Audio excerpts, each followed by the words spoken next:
Hello, seekers. Again here with Dr. Nisha and Mark from the Path of Zen. And today we have a special topic, which, well, at least I find it special, is the Buddha relics go to Kenya, Nairobi to be exact, which I think is really, really interesting. And Dr. Nisha was involved with that. And I'm really interested to hear about the experience and what happened. And this is quite rare in my eyes. You don't hear of this, the Buddha relics going to Africa. You hear it traveling around Southeast Asia and some Western countries, but I've never heard of the Buddha relics visiting, a country in Africa. So I thought, for you, the viewer, I thought this is interesting, and that's why I invited Dr. Nisha and Mark on my channel to talk about this experience. Yes, thank you. Good morning to you, Bhante in Thailand, 9 a.m. there. Hello, Mark. It's good evening to you both from California.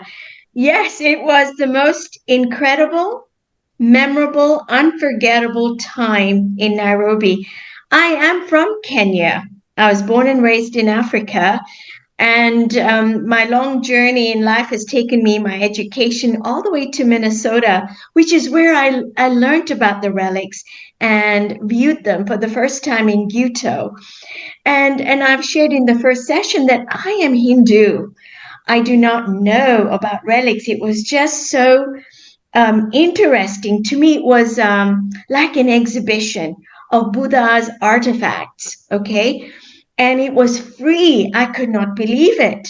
And so I go to Ghetto on a Sunday afternoon. And honestly, it shifted my whole inner being. I was never the same again. And I shifted in a way that the consciousness takes a leap. There's a kind of understanding that really settled in me, that you can look at education and you can look at love and you can look at loving kindness and you can look at these objects that are still here 2,600 years later that somehow hold the essence of the historical Buddha. This was just too much because I felt I was in the presence of Buddha. Okay, I was in the presence of Buddha when you look at the relics. Now, the experience for my family to host the relics was so tremendous. 3,000 plus people came to our home in Los Angeles, and we petitioned to the Maitreya Project. We'd like to take the relics to Nairobi. I mean, this was big, okay? And you're Massive. right. This is massive. It is massive. But when you have had that shift and you see, now my family are also Hindu. They were saying, what are we doing here? But my brother and I were very, very intentional about the Los Angeles tour. And then when my family hosted it and we saw people heal. We saw people be lifted out of their physical misery, out of their emotional misery. And so they come in through the living room into the Buddha field with a face, and they left with the original face. What do I mean by that? I mean that there was a kind of compassion and a light in their eyes. The forehead is serene and the eyes are quiet, if I can say it like that. So when we petitioned Maitreya Project for Nairobi, in fact, obviously it's never been to Kenya. Nairobi, is it safe? I'll tell you, these questions immediately came up. And we said, our intention holds. We are responsible. We put our hand up to do the work. All right? May I ask a question here? Is what religion or what practice is commonplace in that part of the world? Kenya is quite diverse, but it's primarily Catholic, Christian, and Catholic. Muslim. Yes, lots of missionaries. And Muslim, because we had lots of trade with Saudi Arabia, the Arabian countries in the peninsula, coming down to the coast of Kenya. Swahili is an Arabic language, all right? So, what? Oh, yes. Swahili, jambo bwana Bhante is Swahili. Hello, Bhante. So That's Kenya. Arabic. It's not Oh, yes, it's an African. offshoot of Arabic language. Oh, yes. Wow. Swahili, the Okay. Swahili peoples. Did you know that, Mark? No, I did not know that. Yeah. So you're looking at All right. Christian, you're looking at Muslim, and of course, you have quite a diaspora of the Indian faith. So Okay. Well, Hinduism. that gives us a bit of more of a context of Yes. where you bring in the Buddha relics too. Yeah, yeah. And so here we are, and the Buddha relics came to Nairobi. And in fact, I have the original poster here of the Maitreya project, and it says Exhibition of Sacred Relics of Buddha and Buddhist Masters, 8, 9, and 10 July 2011, almost to the day after they came to our home in Los Angeles. This was held at the Sanatan Dharma Temple.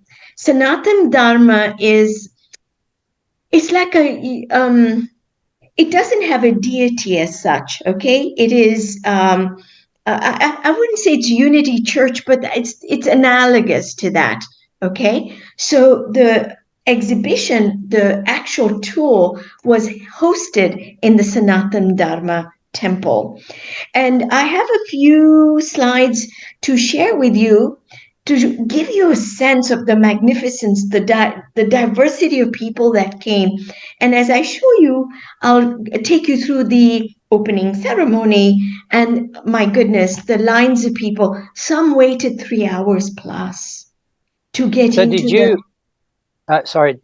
did you contact the abbot of the temple there? Did you know him beforehand, or how did No. that work? How did you organize to bring the relics there?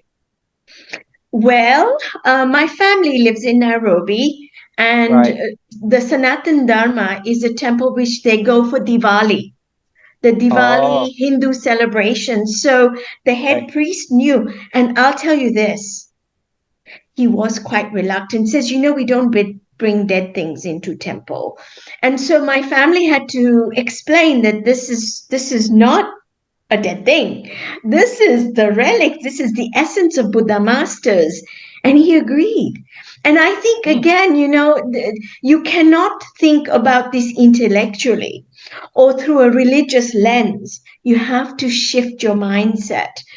And I think he was saying that in order just. I don't think he was being negative because I think he was just kind of in that sense. I can see why he said that. That wasn't that could sound negative, but it wasn't. He's just reminding you, and like a monk, that that's a relic. That the wisdom is inside you. That's more important. That's more what I get out of what he meant by that. Yes. Yeah, and he's just trying to alert you that don't get attached to relics. It's still, you have to find it within yourself. So I think I understand why he would say something like that, and it's evident that he accepted it. Obviously, which monk wouldn't accept Buddha relics coming to visit his own temple? I don't think so. Yeah, and the leader of the Buddhist temple in Nairobi is Bhante Vimala. He's a Theravada tradition, as you are. And he was like, oh, wow, what do you mean the relics are coming? How did you manage this? And so he opened the ceremony in Nairobi. I'll screen share and show you. Sure. Do you want to get in here quickly, Mark, before this? Dr. No, I want to. There we go. Okay. Yeah. So on the left here, you see this is Shakyamuni relic stupas. And this is the altar in the Sanatan Dharma temple. So there was a poster, you can see the Maitreya statue and the baby Buddha, which everybody washes the baby Buddha with saffron water. And as you do, you are purifying yourself. This is the whole objective. As you go in, you wash the baby Buddha and you hold your heart's wishes. For the baby Buddha is us. our child, our own heart's desires. So this is the relic stupa. I mean, the whole altar there. It's quite beautiful, isn't it? It is quite magnificent, yes. And the way the lights were arranged. Again, my brother who's just come from Nairobi, he arranged all this and the flowers, and it was quite lovely, really. And this was the opening night. The gentleman you see here in the suit and tie is Right Honorable Joe Nyaga, and he's the Minister of Cooperative Development in Kenya at that time. And he was the guest of honor. He was so moved. I mean, his opening ceremony, he was visibly like, this is unity. I feel something here quite unique. And next to him in the pink dress is the High Commissioner of Uganda to Kenya. And next to her, in this gentleman in the Indian outfit, is the chair of the Hindu Council of Kenya. His name is Vanraj Sarveya, yes. Big and stuff, here is Venerable Bhante Vimala. Look at the smile on his face. Oh yes, it was marvelous. It was beyond Have a look at that marvelous. smile. Look at that smile. It's like, Yes. wow, look at this. He's blown away, so happy. He's blown away. Yeah. And this is of course Honorable Joe Nyaga. This is the Shakyamuni case with Rahula and Kasyapa Buddha. Okay, Kasyapa is the Buddha before Buddha. How they were able to I guess preserve. Verify. Yeah. Oh, they preserved this. Now yeah, but how? You know how long ago that was? You know how long Buddha Kassapa was? But you see, it is a lineage that's unbroken. I know, but that's what makes this so. That's what makes this so like really hard to comprehend, because Buddha Kassapa, Buddha Kassapa, yes, was how long ago? Like, we're talking a really long time ago. Yes. I didn't even know, but it's not 5,000 years. It's much longer than that. Much longer than that. Yes, that is true. And they don't put a date. It is so it's proximate. But he is the Buddha before Shakyamuni. And then in this case is Rahula, of course, a Buddha's son who also became a monk. And so you can see it was so beautiful because you could spend as much time as you want with the Buddha masters. And so many people came, and look at them. They're just like, my God, they'd buy rosaries and cards and anything just to hold on to this feeling of tremendous love. That just the Buddha feel coming into the temple. And you can see the picture here of Shakyamuni, Kasyapa Buddha, and Rahula is sort of tucked away in the back there. These are the stupas, the original. Sorry, on the left there, that's a photo of Kassapa Buddha, is it? Yes, it is an artist, of course. Of course. Yeah. That'd be interesting to see. If you do you have like an actual slide of that, for example? That would be interesting. I could look into it for you. Yes. Oh, that would be great. That would be. I'd love to see that. I've never seen that one, so that would be good. Yes. And this is, of course, the first Buddhist council. You have Modgalyana, Ananda, Tariputra. When I saw this case in Minneapolis, I mean, I fell to my knees because I had read about these masters, but to actually see these and something just coming out, and it was like a hug. I can't explain it any other way. I was, as you said, blown away. These are all just seeing the slides is blowing me away. Just seeing the slides, can you imagine what actually being there would have been like? It was magnificent, and you can see the lines of people. 3 hours. It goes right out the door, around, and they were so patient. They would wait there. And this is primarily like you said, Catholic, Muslim. Obviously, there's Hindu there. Yes. and I guess the tribal religions, the local native religion or whatever it is. Masai, you're right, Kikuyu, they were all there. This is just one example of a picture, and for for brevity, I choose one, I put it there. Let's see if there's anything else. But this was really mind-blowing. Okay, I'll just stop the share here. I'll tell you, here's an example of what happened. This person was driving on the other side of Nairobi. He's not Hindu, nothing to do with Sanatana Dharma temple. He's just driving. And for some reason, he said it was almost like a strong desire to come to Sanatana Dharma temple, Lower Kabete Road. I met him. I said, he was so wide-eyed, so shaken up. And I said, are you okay? Do you want a glass of water? He says, no, this is a miracle. And I said, what brings you here? He says, well, I didn't know about this tour. I didn't see any posters, nothing. I'm just driving along. He canceled all his meetings and he drove to Lower Kabete, to the temple, and he spent many hours. His life shifted. There were other people who would go around the altar table very slowly, intentionally.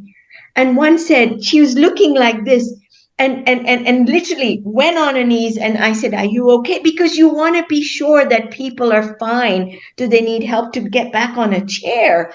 Because there were some, very unusual things going on. And she said,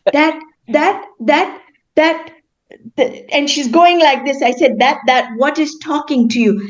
I didn't even hold the question, but it has been like a question, a weight on my mind. And it came up and she points like this, not like that. She pointed like this and said, Marpa gives me an answer. I know what to do.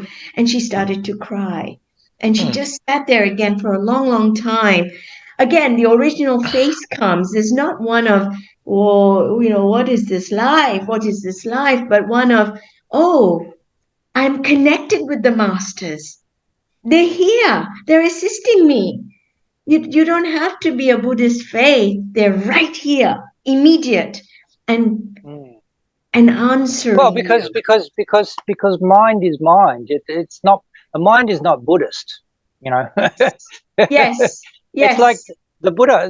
The Buddha said it himself. It's like I didn't create Dharma. The Buddha says, I didn't create the Four Noble Truths. I realized them. I saw them.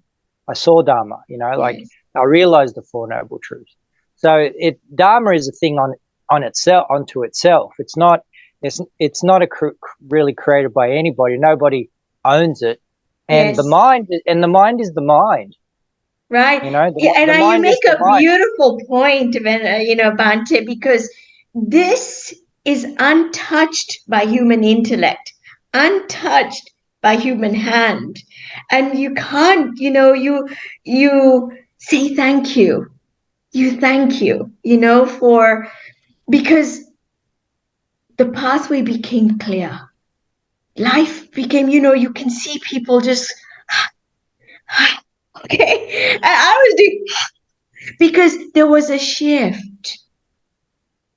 All the outer conditions can be, but you have shifted. And you're right, it is untouched by therapists and science and untouched by human hands and intellect constructs. So there was another one that I would like to share, please. And please forgive me, I'm going to read from, because it was a newspaper article. There's plenty of time. We've got plenty of time. You can actually take your time and relax. We're not in a rush. So okay. So this is a journalist. Her name is Ruhila Aditya, and it was during the time of the Relics, and in fact she said to the editor, I want this published, and she is Muslim, and she says, I've never dabbled, she used the word dabbled in Buddhism, and that, this is as foreign as anything. But she said, my friend Kunjan had visited the relics in the temple, and he wouldn't stop raving about it. So whatever her friend went through, he's telling Ruhila, please come with me. So I begged him to accompany me because it was too daunting. I couldn't believe that these objects of Buddha were in Nairobi. I couldn't believe it. So Kunjan explained that there was a reason. There was a reason that Ruhila, you are going. And I looked at him like he was barking mad. Okay. So she comes and she says, it is the single decision in my life I will forever cherish. Okay. And she goes on to explain what are these relics. She says the Tibetan call these ring cell. Ring cell. That's true. This is the more official term rather than relics. But the ring cell are special. And what like if you were to translate ring cell into English, what would that mean? Those are the relics. Those are the objects that we're seeing, the pearl-like deposits. No, I know the relics, but what if you were to equate an English translation? Would it be more like holy objects? I would say they're imprinted objects with the intention of the Buddha master. They hold the qualities. As you said, the Four Noble Truths are held. The more you hold them and the more you realize, the self-realize of the Buddha qualities, the rings are there. And they are different colors and they expand and they will manifest those truths in you. I think this is it. This is like a tool, a vehicle for us to remember. Okay, so she goes on to write, this journalist. Well, that's interesting what you just said there. Yes. A tool to remember. Mm-hmm. See, that's what's really interesting. And that's why temples are important. That's why temples are important. Yes. Why holy places are important. And the Buddha talked about that as well. That's why pilgrimages are necessary. Yes. Yeah, because if temples hold the seed. Mm-hmm. Yeah, and but the remembering, like they remind you, these, like Buddha was talking about stupas, right? The stupa, especially if an arahant passes away, the Buddhist community has to, there's no choice, has to build a stupa for that arahant, right? And the Buddha said the reason is because for generations to come, it will remind people that there is such a thing. It's like it's like a memory. So it's not just about us remembering; it's also about future generations remembering as well. Yes. And remembering what? It's not so much that you're remembering just the Buddha and the Arahants. It's not so much that, but remembering that there is something else. That there's something beyond. You're making this so wonderful, Bhante, because it wasn't the form of Buddha, because there is no body there. It is a quality that somehow these ring cell have. And the spiritual teachers do not discuss their own attainments. They don't even say anything. But these ring cell, right. And these are physical evidence that the Buddha masters had reached a kind of mastery. And in that sense, it is a wonderful protocol. In Lam Rim, you do a practice and you'll have certain dreams, you'll have certain realizations, you'll have changes even in your physical form. And in that way, I think of it like a science protocol, that you have this and this, and then you'll have this, maybe it's a poor analogy, but, as a scientist, I go, there is a unity in spirit and in the scientific protocols, because we are the complementary ways of knowledge. Yes. So here's what she goes on to say, Ruhila. The relics provided a unique opportunity to make spiritual connection with enlightened beings. This is her words. She's Muslim. These masters deliberately chose to leave these relics behind so we can create the causes for our own happiness. Isn't that interesting?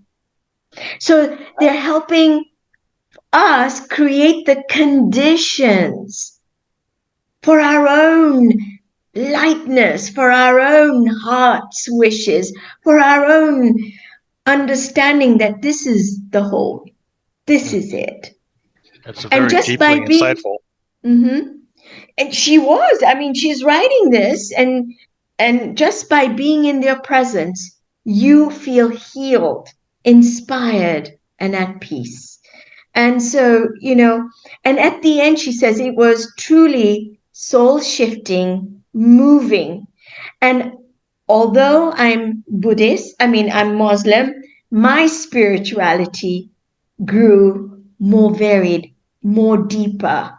And that is so beautiful because she didn't deny anything. She was at first hesitant, but her friend Kunjan says, no, come. You have to see this. Raving, right? Like admiring. And it starts like that. Just like my friend in Edmonton, Nisha, please, they're in Minneapolis. You must go. And I thought, Relic. But it was the soul in me responding that you have to go. And I think the Buddha masters were calling me, that just like the driver, an irresistible urge. There's a few thoughts about that. Mark, please chime in when you when you feel you need a rescue. No. It's just you haven't said much. I'm just enjoying hearing this amazing story. The relics. I mean, there's really nothing like the relics in any of the other traditions. There's no Christian relics. Like there's nothing like this at all. And it really just to have something like the Buddhist relics or the Buddha relics that we can go see, and there they are. It really just brings faith right to mind. Mm-hmm. And that's something, like I said, we don't have that with the other religions. You don't have that in Christianity. You have religious objects from various patriarchs or popes or theologians. And the same thing within the Islamic traditions. You have a few remnants of from various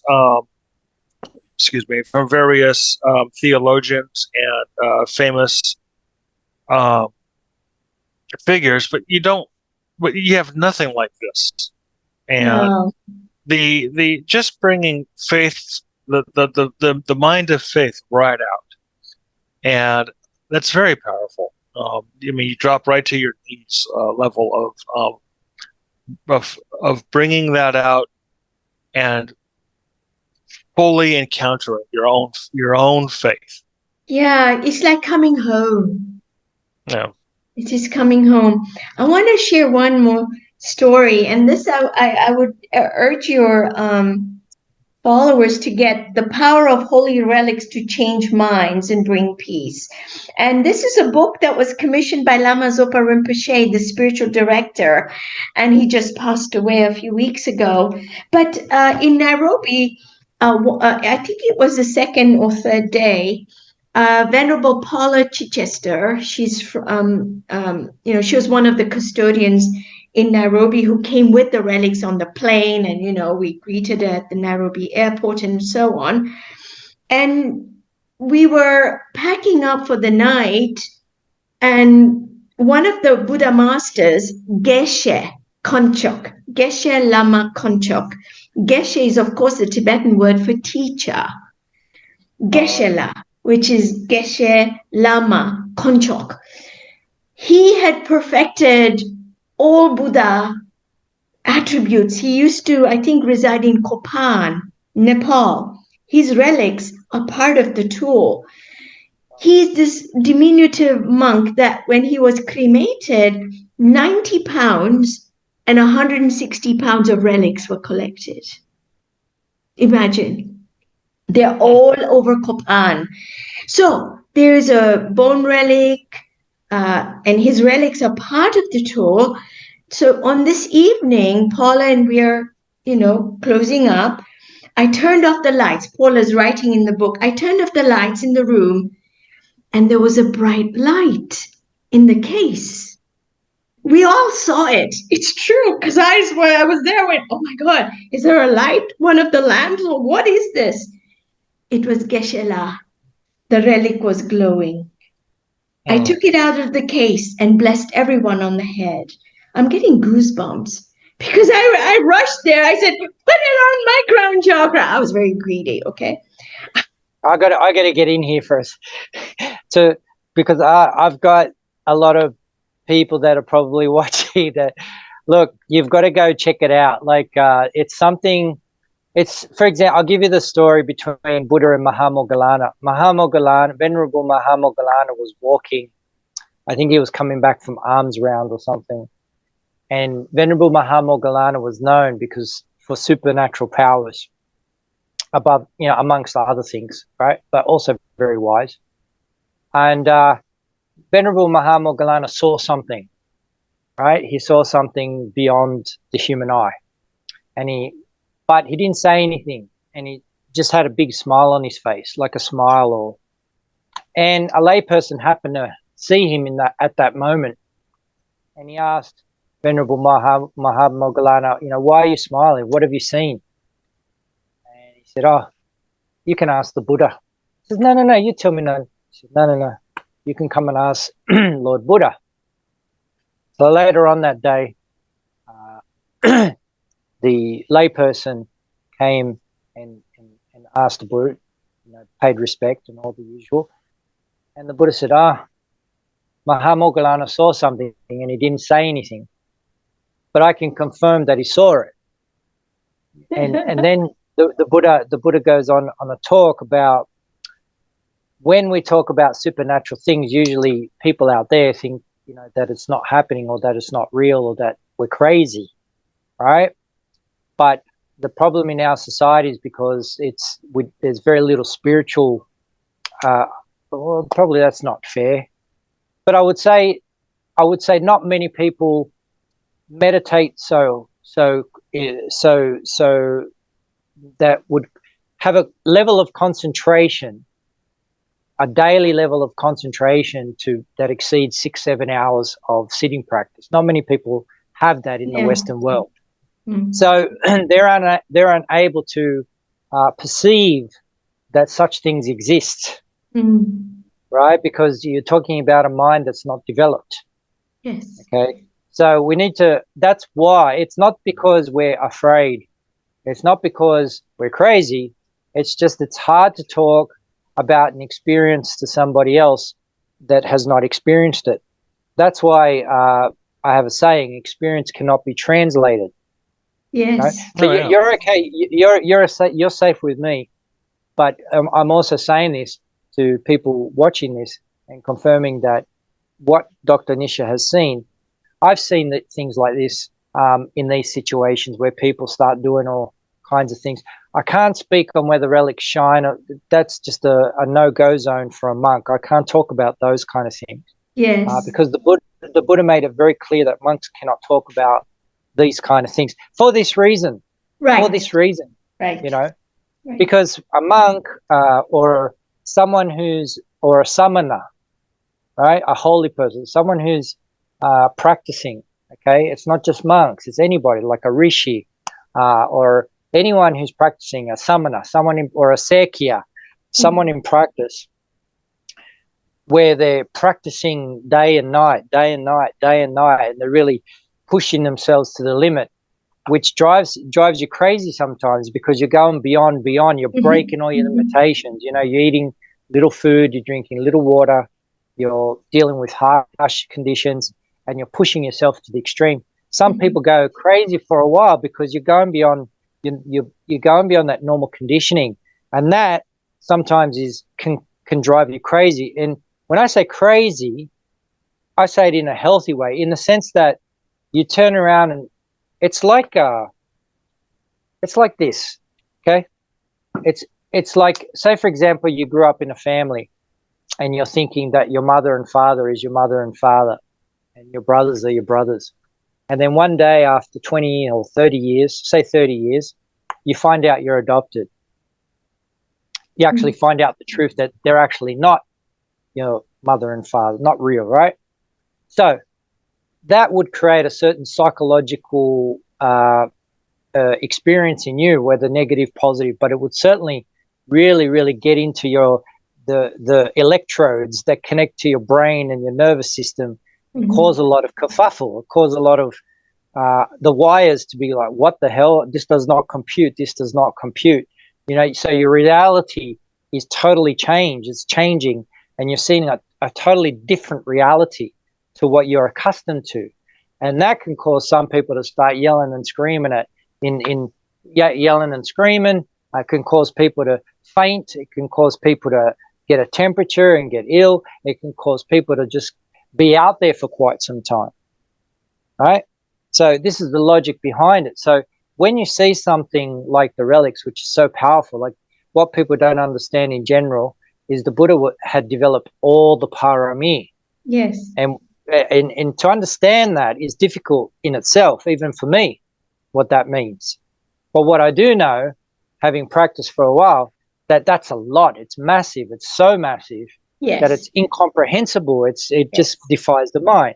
So that's why people who see the relics for the first time, many things happen, right? So when you go to these kind of events, you see people having these kind of neurological feedback mechanism. I call it, like on a scientific level, I call it like a neurological storm almost, because the reality is so changed. They've never encountered such compassion or goodwill.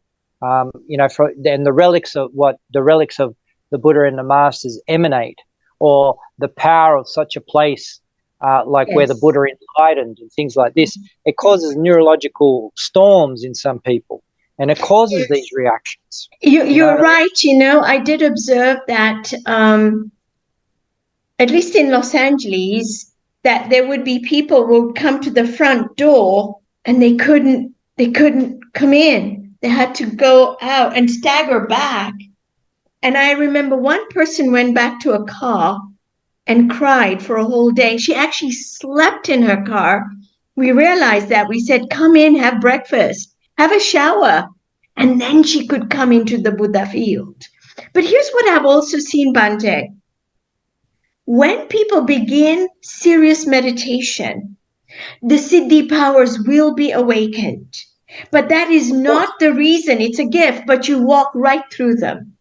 That is not some people want to, I don't know, float and levitate and forget all that. You want to love God for the God itself, for just God itself, not for the gifts, not for the gifts. And I think it's a very good point you're making, that these things will come, they will come about, but don't get stuck in that. And I have an example. Actually, one of my patients, she's very spiritual. She's actually a doctor herself. And we would have these conversations, and she went very seriously into meditation. And one day called me, seriously, like, I need to talk to you. I thought she was having a problem with her health, as in her arthritis. And I called her and I said, are you all right? And, she says, I can hear people's thought as clear as they're speaking to me. I've become clairvoyant and I know exactly what's going to happen, 2 or 3 days henceforth. And she says, I don't want this. She had awakened these powers. And do you see? She was so disturbed. She says, I know what everybody's thinking. I can tell, and it is not good, Nisha. I said, she calls me Dr. Manek, but I said, okay, you have to pray over this and shut it, because it became awakened in her so fast. So we have to tell people these things will possibly come about. And not to be disturbed. Like I told you, how many people wish to be clairvoyant? And I get that a lot. Like one of the, I would say one of the top questions or the top topics, all-time topics, is this whole thing about supernatural powers. And one is like reading minds, the ability to forecast future events, all this kind of stuff. And I said, and I say, be careful what you wish for. And the Buddha talks about this. The Buddha talks about this frantically, and the seniors in my tradition just say, go for the highest supernatural power there is, or as far as I know, and as far as I've studied, and as far as my knowledge takes me today, is wisdom. Because even in the text, wisdom is the sixth abhinya, or the sixth abiding, or the sixth kind of like knowledge, the highest knowledge, where final knowledge comes, is wisdom. So wisdom is above all the supernatural stuff.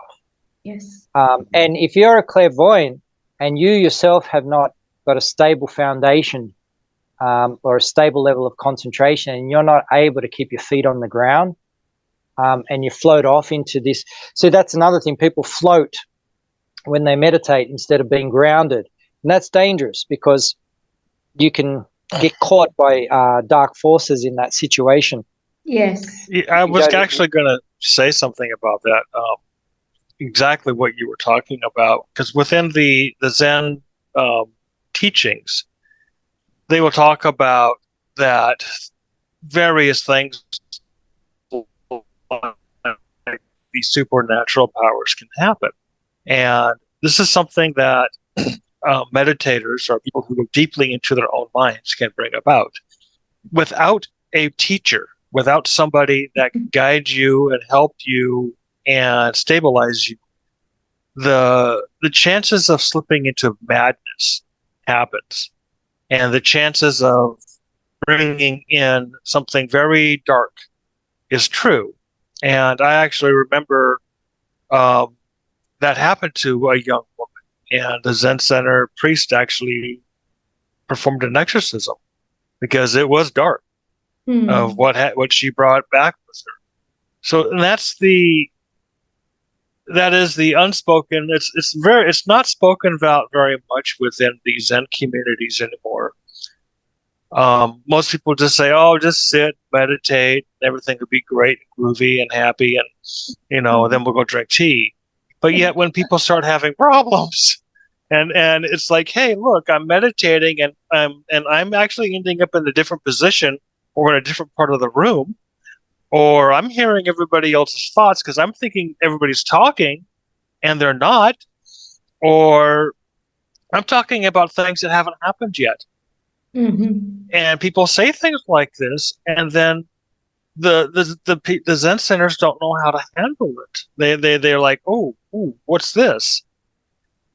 And this has sort of been the issue with untrained people teaching meditation and untrained people handling this. And oftentimes it ends up with people like our, Dr. Nisha. So she's getting the phone call of Dr. Nisha, help me, you're a doctor. I'm going crazy. And you bring to mind a very it's a really interesting little story about Krishnamurti, Jiddu Krishnamurti. He used to give lectures, lots of people, and he comes onto the stage, pin drop silence. He sits on his chair. Okay, he just sits quietly, pin drop silence. He gets up and walks off wordlessly. And later on, somebody said, "Krishnamurti, all these people are waiting to hear you talk." He says, the very air was thick with thoughts. I can see it all. But they don't want to listen to me. So do you see? So we think that our thoughts and our things are private. They're not. Yeah. They're not at all. They're not at all. In fact, right? If one thing you need to be very careful of is someone who has got good samadhi, right? And I have to be careful how I've got to toe the line here. So, for example, this is why people used to also fear going to see the Buddha, and that's why that's why some monks. So I'm going to talk about others, not myself. Okay, some monks fear going to see certain senior monks who are very staunch meditation practitioners. And there's a strong story of this, like Ajahn Mun, who's a legend and one of the great seniors of the Thai tradition. People used to shake in fear when they used to go see him, because he could sit for 30 hours straight, 7 days straight, no problem. That's how staunch his concentration power was. So yeah, when you're in the Buddhist community, you start to see things from people who have got different virtues and who have developed different disciplines. It's quite an amazing things to see and experience. When you're in this circle of people, everything makes sense. There's no such thing as crazy, right? Because there's different stages of concentration which bring out different virtues or different developments. Yes. And this is what we talk about parami, perfections. Yes. Perfections, right? Which is not really embedded in Western culture. It's not really talked about in well, I mean, we talk about virtues like being honest and being hardworking and stuff, but nothing as what we're talking about right here, Right. I think I also, Mark, I agree with you with one thing, and Bhante, is to have a teacher. Oh, yeah. I think, I have warned some of my friends, do not take a weekend workshop to raise your Kundalini. Don't do things like that, because it's dangerous. You haven't even anchored yourself. Your nervous system is not primed. And now you're doing exercises and breath work. You paid thousands of dollars to raise your Kundalini. I mean, these are workshops. We have to be careful. We must tell people that you can get a psychotic break. And I think this is what Bhante is saying, that you're going to have neural. You can. Yeah, you can get a psychotic. You can. I can tell you, we've had experience when I lived at the Zen Center. We would have experiences of people who've gone to these Kundalini retreats. 3, 4, 5 days later, they're having huge waves of energy and thoughts coming to them. And we ask them, what happened? And they say, well, 5 days ago, I went to this Kundalini retreat, went home, thought everything was fine, went back to work, and all of a sudden, now this is happening. Yeah. And we're like, and so I'm on the phone, like trying to call these people up saying, what's going on here? Tell us about this retreat that this person was on. Yeah. And they're telling us, that's we don't know who this person is. This person just came to the retreat. And so then it was up to us to kind of mold that down into something that was manageable for that person. Right. But it happened more than once. Yeah. So it's painted as though it's an answer to life's problems, and it's not. We all have our works to do. We all have our choices every day. And please don't go to Kundalini workshops, is my advice. Find a good techer. And in my life, this karma has been good for me to have the relics. It was obvious now, and to be granted permission and to be with the Buddha masters. Honestly, it shifted me. I mean, it catapulted me out of academics, thank God, because I was in the head, intellect all the time, I still do it, but there is a kind of honesty now. As an honesty. Yeah, I mean, look, what we're going to do in our next video, in our next presentation, is we're going to start getting into this science, between science and spirituality. This is going to be a tough one, an interesting bone to chew. You'll have a Zen teacher. We'll chew it, Bhante. You'll have a Zen teacher. You'll have a simple monk and a doctor trying to bridge this gap together. And I know, Dr. Nishi, you've written a whole book on this, which is, what was it called again? It was called Bridging Science and Spirit. Okay, so you can get that book if you're interested. We'll talk about more about that book as we go on. But what's really interesting about all of this is that, to kind of bring today to a conclusion, is that you see the sometimes the development, it's hard to, there's a thing called samadhi, right? Which means sama in Pali means correct or the right way, samadhi, concentration. At the same time, there's a thing called miccha samadhi. Miccha meaning Pali, wrong, incorrect, don't go down that way. And this is what I want to kind of end on this, that there is a right and wrong way to do everything, particularly in spirituality. For example, there's a lot of spiritualists who believe you should be smoking marijuana. Like you see the sadhus in it. You see the sadhus in India smoking marijuana or hashish or people taking mushrooms and stuff like. Now, I was a herbalist before, so I tried a lot of crazy stuff. I went down that whole stimulant path for a while, just out of interest. Okay, what that does, it connects to your nervous system, and it gives you such an intense rush for a few hours, but then it just drops and leaves you for dead, and you become addicted to that. But the problem with that is the physical after effects that can be quite damaging long term. That people don't talk about, like even ayahuasca, marijuana, mushrooms, psilocybin, cocaine, or cocaine leaf. It's natural. Yes, all these things are natural. Sure. But you have to understand the process. What it does, it takes you to a high level very quick, and then it drops you, right? And that is not good for your brain, nor good for your nervous system. Right. I don't think it's good for your karmic development. I think it leaves you in a karmic debt.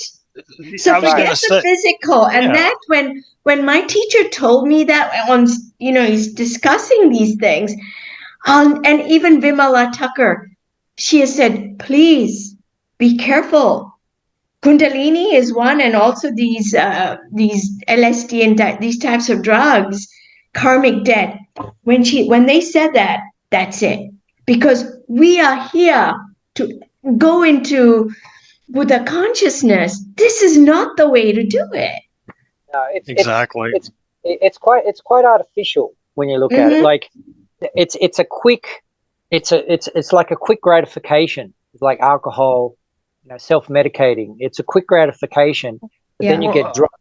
You get really dropped. I want to add that I guess my Dharma grandmother, G.U. Kennett, she wrote that these drugs is like enlightenment through a funhouse mirror.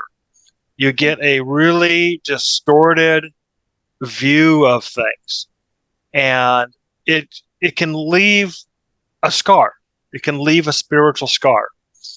And she met quite a few people back she was teaching in Shasta, first in San Francisco, then Shasta Abbey, around the 60s and 70s, when that whole, drop in, drop out culture was happening. And she would counsel people that were doing lots of drugs. And she kind of, said that all of them were having these funhouse mirror versions of enlightenment, but they were coming out very scarred, spiritually scarred, and almost to the point where their psyches were warped as the funhouse mirror. Well, to undo the damage, how many lifetimes, eons and thousands, Wow, yeah, wow. Well, having gone down that path before, I tell you, one I can talk about one experience, because it's not really talking about supernatural experience. It's just talking about. So, one of the things I've learned was that wisdom is hard earned. And one thing that I think is you could say universally, is anything that's good is hard earned. Anything that's substantial is hard earned. Nothing good comes easy to anybody. It's like when you plant a seed of mango. Sometimes it may take 20 years before that thing turns into a tree and actually creates fruit, right? Yes. That's the reality of a mango seed, okay? It's not quick, and practice is no different. And although the Buddha enlightened in 6 years, right, supposedly, right, but the background story of the Buddha and what the Buddha did in those 6 years, right, man, you're talking about not eating for 6 months. You're talking about sacrificing and sitting for months and months on end and not getting up to walk. You're talking about going to so many different extremes, and then finally he found his middle way. He found that place, right? Yes. Now, and so people think, oh, you know, you find this middle place. It's easy, not too hard, so I can do all these other things. No. You have to. It's a struggle to find that middle place. That's what people are missing. You have to struggle. For most of us, not all of us, we have to struggle to find that middle place. And if the practitioner is not struggling in this life, that means before that practitioner has done something. But if the Lord Buddha had to struggle, what about us? Yes. What about us? So before you engage into that middle section or that middle path, or where you find that, I don't know, that centralization where the mind releases, right? It no longer clings, it no longer grips to anything, it no longer craves and clings to the body. It's understood the truth as it is, and it just releases completely, right? To get to that point, it's a struggle. It's a massive struggle, and there's no shortcuts to it.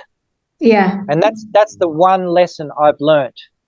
That's what I learned from all this other stuff, because when I was going through that experimental phase by trying all different stimulants, right, and then later, but my scientific brain was still at work, because I would study it and I would study the elation, but then the next day and for the next few days I would study the depression and also the effects it had on my on my urinary system and my bowel system and my eyes and my heart system. I could feel palpitations and weakness. I could feel my urination was getting blocked. I could feel all kinds of things.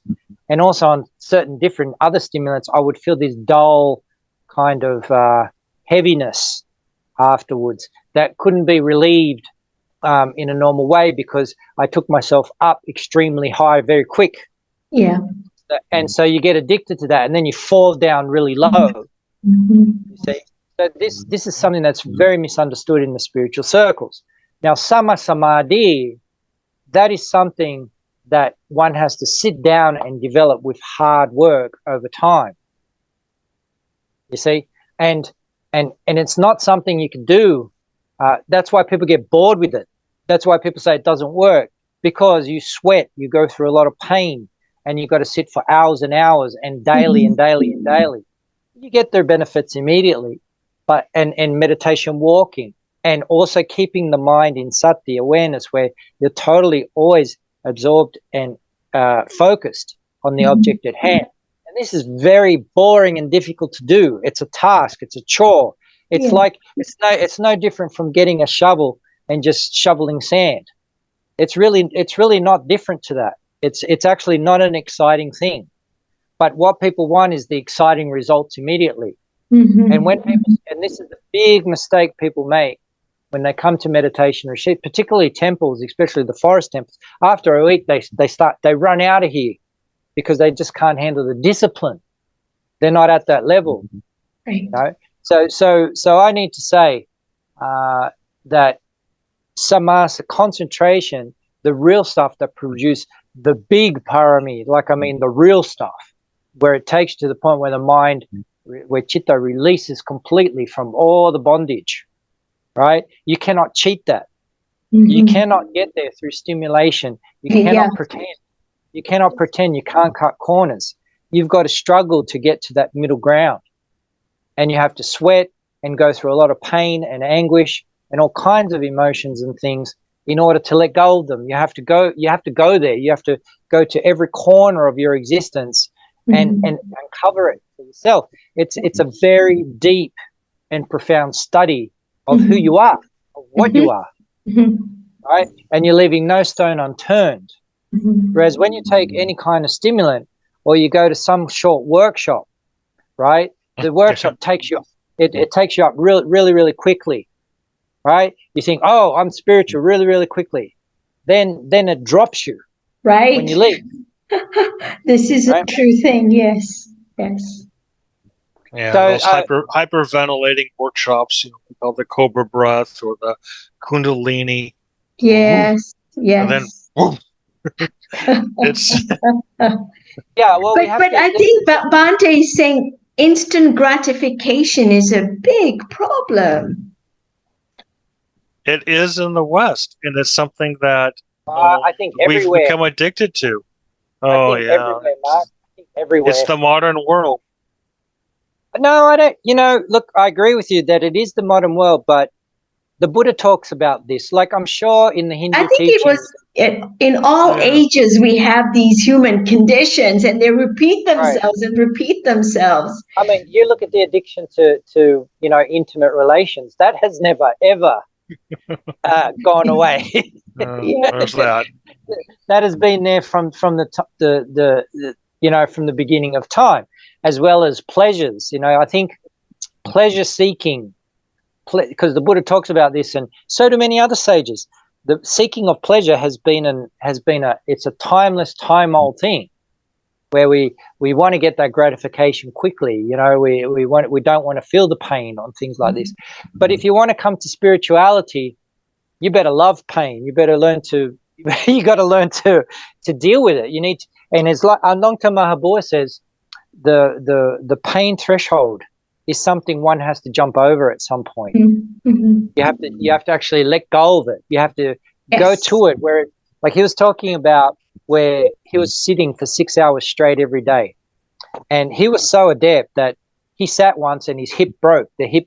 One of the hip bones broke. That's how powerful he was. And after the meditation, he couldn't walk, and he's, what's wrong? Goes to the hospital, gets an X-ray, it's broken. Wow. Right? This is the kind of standard we're talking about here. Right. You can't cheat. You can't cheat that. You can't cheat that. No. And what Longterm Mahabua was saying was, like, someone who sits a lot knows pain very well. Yes. Gets to make pain his friend. Yes. Or her friend, right? Yes. So this is the part that people always leave out of spirituality. Yeah. And they try to sell this like feel good stuff, but they don't talk about how hard it is. Dr. Hawkins was one of my teachers, and he almost, it's a surrender process. So the spontaneity of that present moment, then there's no problem. There's no pain, there's nothing. But there's an exquisite surrender. I don't know how to describe it, because he was more elegant in describing it. I went, wow, I think I get what he's saying. That there is actually no problems, and suffering doesn't need to be, but it's a surrender. It's a surrender. This moment. I mean, it's instant. Okay? So the life is spontaneous. It's spontaneous. Yeah, well, that will be tested when you come to periods of pain. You will be tested. That's how you get tested. That's what Longterm Mahabua. If you really want to test yourself, okay. So, well, we've been talking for quite some time now. So, let me say something, and then I'll let you both finish off. So, in the old traditions, particularly, and I know this from Tibetan masters, and from in the Theravada tradition, particularly the old one, it was commonplace that when you first start to meditate, you sit for 12 or 24 hours straight immediately, right? Because it's kind of like you get into got to learn how to sit. Now, you can do that once, but doing it twice, 3 times, 4 times, 10 times, 20 times, not many people can do that. A lot of people can sit for 10 hours once or twice, but not repeat, or 10 days, but they can't do it repeatedly over the years. That takes something else. That takes a certain discipline. Yes. Right? So that's the thing that gets missed in spirituality. You're not going to get anywhere without that discipline. You're going to get instant gratification, but you're not going to get development, and you're not going to get the goal, the parami. Now, this thing you're talking about, surrender, it's not that I'm correcting you or anything like that. A lot of people try to sum up things, right? But when you're practicing, there's no silver bullet, right? It's a combination. That's what makes the Noble Eightfold Path and even Buddha's story even more complex, is that it's a bit of this and a bit of that, a bit of this and a bit of that, and then a bit of this and a bit of that, and then it needs to mature and ripen and come together. You see, it's not just I sit for 6 hours a day and that I'll be enlightened. That I'd be enlightened by now if that was the case. Right. Honestly, you know, it's not like, unfortunately, I still haven't reached my middle. So, you know, there's so many things out there. People are always trying to find that silver bullet. It's got nothing to do with that. What it's got to do with is being in the practice yourself on a daily level and going through the grind. You go through the grind every day, every day. You work hard every day, right, Dr. Nisha? There's not a silver bullet logical answer every day. It's just hard work every day, isn't it? Right? If I was to say, oh, to be a doctor, all you need to do is have intelligence. No, to be a doctor, all you need to do is have good knowledge. It's not that simple.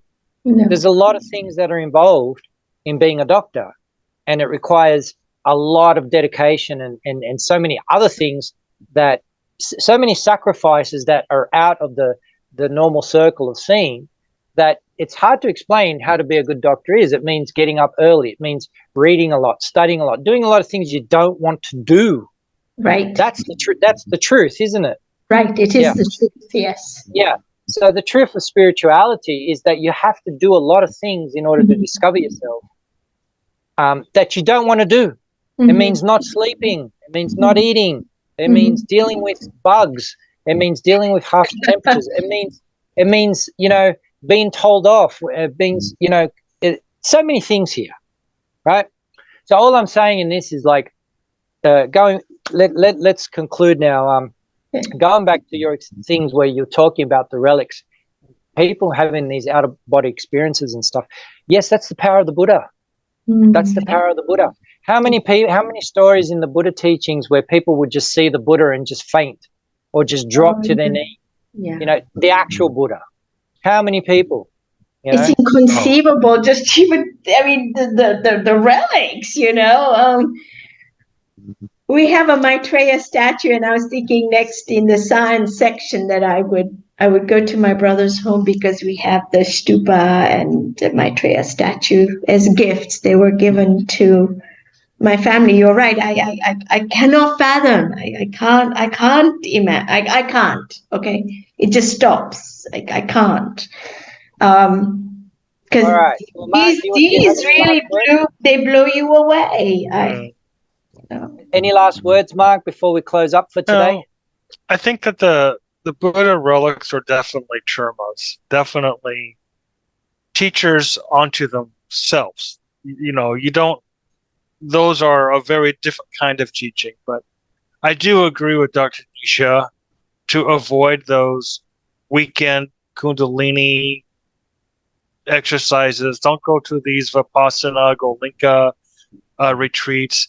And by all means, if you're going to meditate and take it seriously, please work with a teacher, somebody that's been there, somebody that's had the experience, somebody that can work with you and wants to work with you.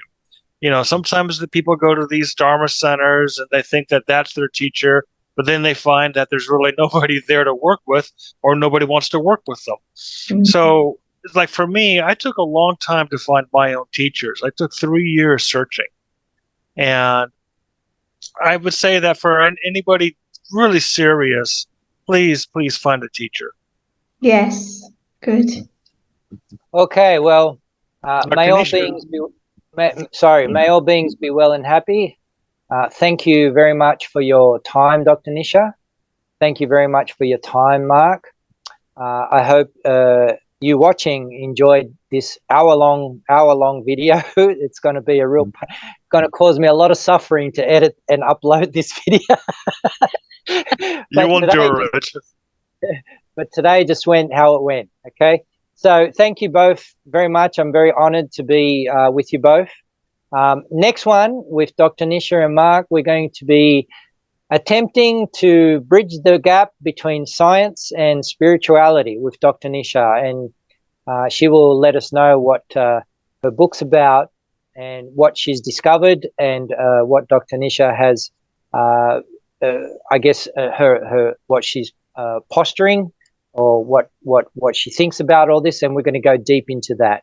Yes. So thank you very, very much. I wish you a wonderful day there in Thailand. And Mark, good night. So night. I wish you all really well. Thank you this is so much fun. I can't believe we've been here for an hour. It feels like this is satsang when we're having good talk.